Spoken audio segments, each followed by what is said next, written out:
Alright, so we're on the second leg of our road trip. It's about 36 hours later, and we're returning home from Charlotte to Allentown. We're 85, going highway cruising speeds using my autopilot. We left about 16 minutes ago.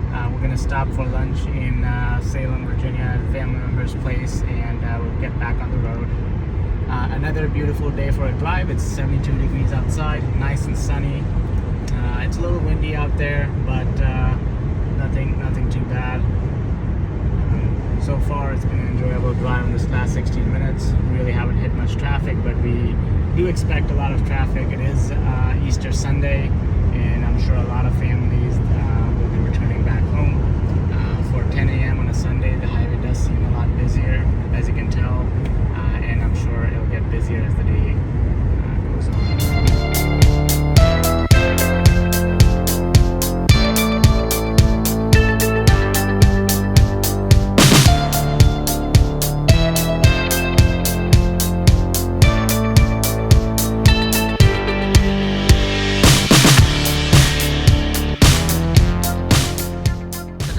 Virginia. Let's have a look at the trip meter here. So about 118 miles so far, averaging 270 watt hours per mile. We got here in less than 2 hours, so we're doing pretty fast speeds here. 118 miles so far.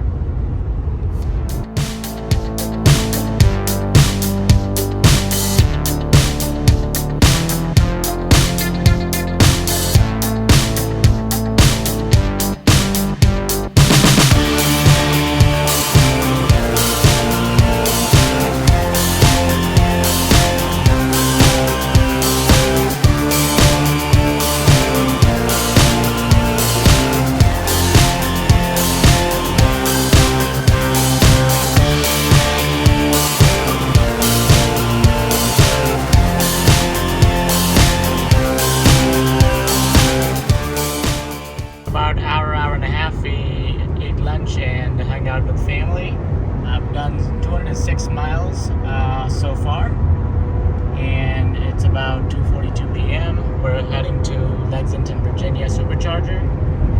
It says I'll get there with about 7% charge left, which is plenty of buffer. I'm going fairly fast here, so I just left 25 minutes ago, and I've done, or 27 minutes ago, and I've done 25 miles. One thing I do think people should do more in a Tesla or any vehicle where efficiency is more important is called drafting. So essentially you find an SUV to follow and you just follow that SUV, because SUVs have higher footprint. I would say follow a truck, but like trucks are always throwing stones, so I don't follow trucks. But like if you follow an SUV, and I usually set my follow distance to 3 or 4, you're driving a lot more efficiently because you don't have to break the air tension. For example, that Jeep will break a lot of the air tension. It's much easier for you to flow through that turbulent air.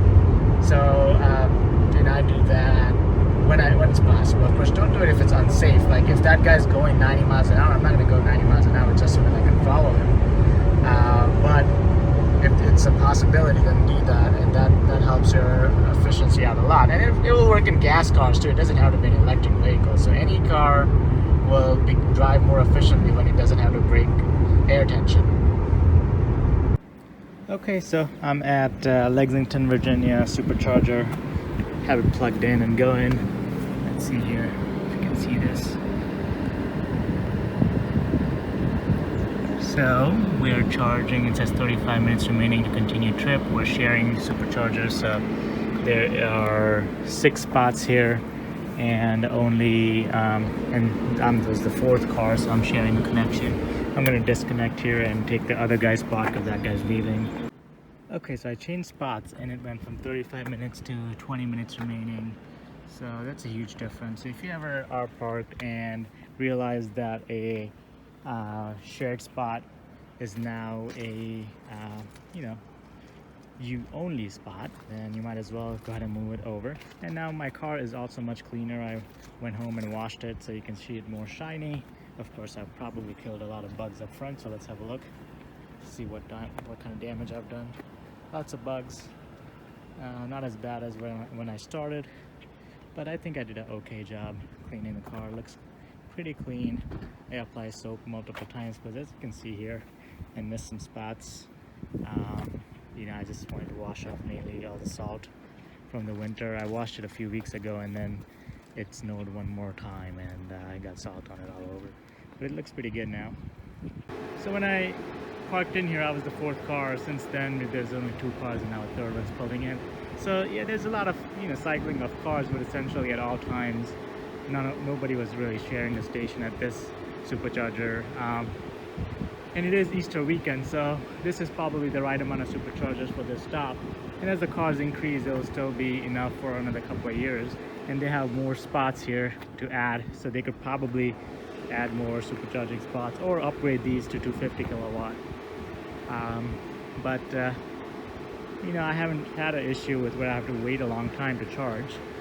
So you can hear the fan humming down below me to cool down the battery as I'm supercharging at super fast speeds, 140 kilowatt. I got here at around 3:14 p.m. So it's been almost 15 minutes and I have less than 5 minutes left to continue my trip.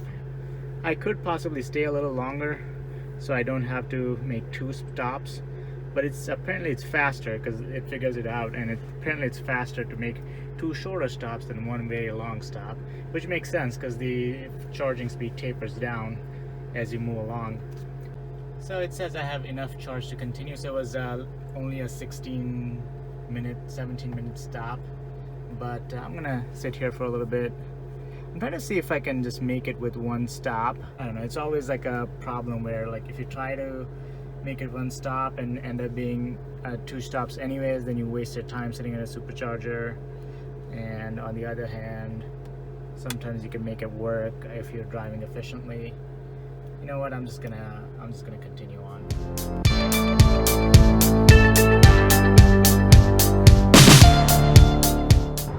Okay, so just with playing around with the superchargers, I was able to find a supercharger where I can get there with still 10% left, and then I can drive home just with 1 charging stop. And it's a 250 kilowatt charging station, and I only have to stop for 15 minutes. It seems unrealistic, but we'll see if we can make it work. I'll probably stay a little over 15 minutes just so that it doesn't then tell me to make another stop before I get home. So sometimes playing around may work out. In my personal experience, every time I mess with the supercharger stop that it defaults to, and I stop elsewhere, I end up regretting it because I still have to stop again, or I didn't charge enough to give me enough leeway. But let's see if it works out today. I'm gonna give myself a little bit more leeway when I stop at that Winchester, Virginia supercharger. Alright, so 65 miles an hour. I'm driving at highway speeds. I've been impressed at how efficiently I've been driving. It's 62 degrees, so it's warm and sunny, but it's not like hot when the car performs much better. I do have the air conditioning on because it is sunny and getting warm in the car. And yet I'm getting 247 watt hours per mile, which I think is pretty impressive for highway speeds. And I'm gonna make good time to my next supercharging spot. When I left, it's at 10%. It says I went all the way up to like 13% on arrival to now 11%. So I'm keeping up with the Tesla estimated usage.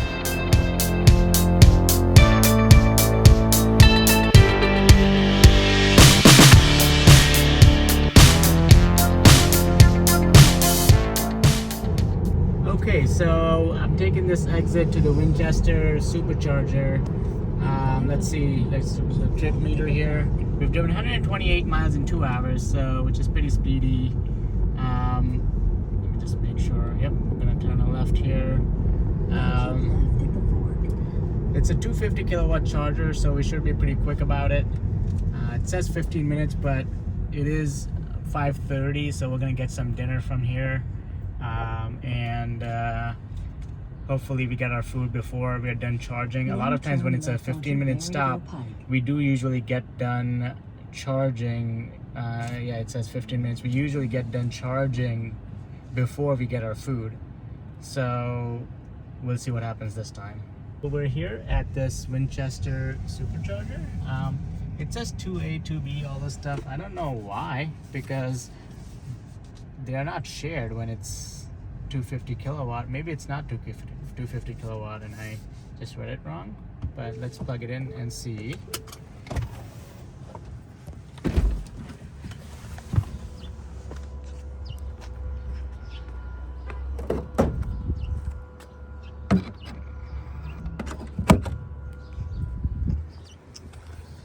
All right.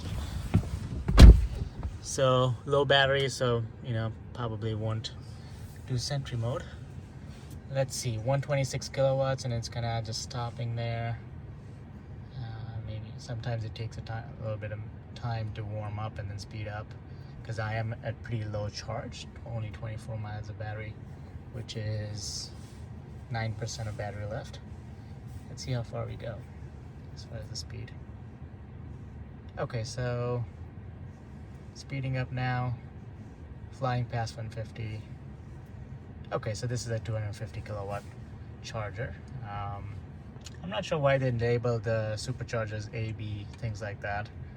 Maybe it's just the old convention. They like to stick to it for repair purposes, things like that. It's charging over 250 kilowatt and then correcting back down. So unfortunately, the kitchen was closed. That makes sense because it is Easter Sunday. We're at 52% charge and we're only charging at about 119 kilowatts, which is still pretty darn fast. It's just looks slow compared to 250 kilowatts. So I only have 2 minutes charging time left. 53 in my car is equal to 151 miles, and I only have 107 miles to go to get home. But I'll still charge to wherever it tells me to, which means I'll get home with about 20%. Just good to have a little bit of buffer. And also always trust the Tesla supercharging routes, because maybe Tesla knew that the kitchen's closed here because it's Easter Sunday, and that's why it was trying to make me go elsewhere.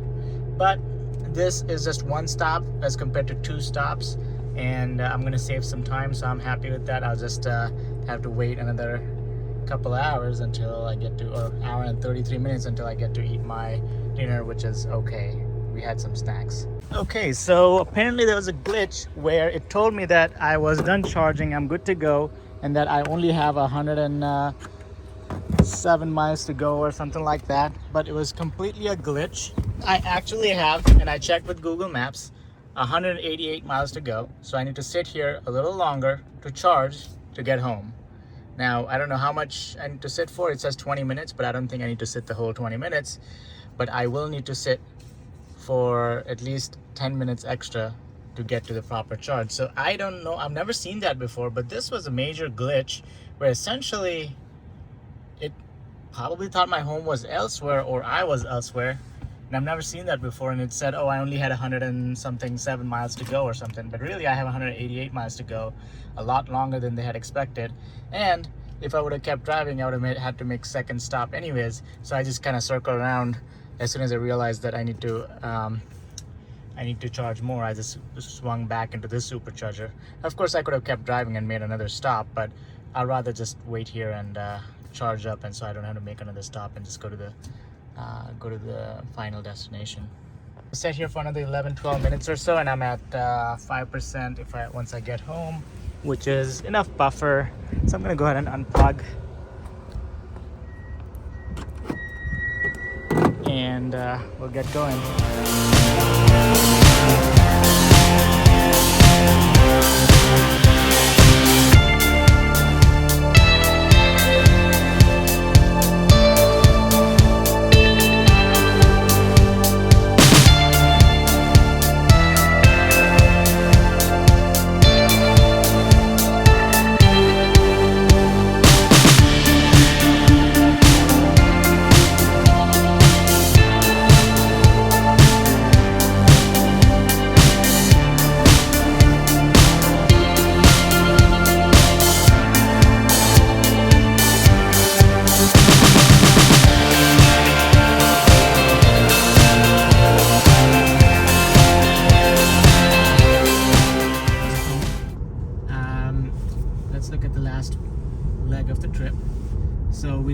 193 miles in almost 3 hours, 2 hours 56 minutes at 242. So very efficient last couple of hundred miles. Temperature outside 44, so it's pretty cold. You know, we didn't hit a lot of traffic. We did hit some, but not crazy. We're finally home. We're happy to be home. It's been a long day for us. We got out at 10 a.m. and we're making it home 9 p.m. So 11 hours, but one and a half hours we were hanging out at my family's place. So anyways, you know, the road trips with Teslas are fairly enjoyable. For me personally, it's more enjoyable because you do take those breaks to supercharge. It was frustrating because it measured the distance incorrectly, which has never happened to me before. I don't know why it measured the distance incorrectly. But not only did it do that, it also measured the supercharging time incorrectly, which has also never happened before. But I didn't have to I only made 2 supercharging stops for a 500-mile trip, which is really good. I think most people would stop twice. The second stop was 25 minutes. The first stop was about 20 minutes. So 45 minutes in charging time, maybe add some travel time to it, so maybe about 50 minutes. That's not bad. Most people would probably take 2 stops that add up to 30-35 minutes. This added up to 50 minutes, so about 20 minutes extra compared to a non-gas vehicle, unless you're gonna just keep driving straight. But that is it for this video. Thank you for watching. Like, subscribe, comment, and I'll see you in the next one.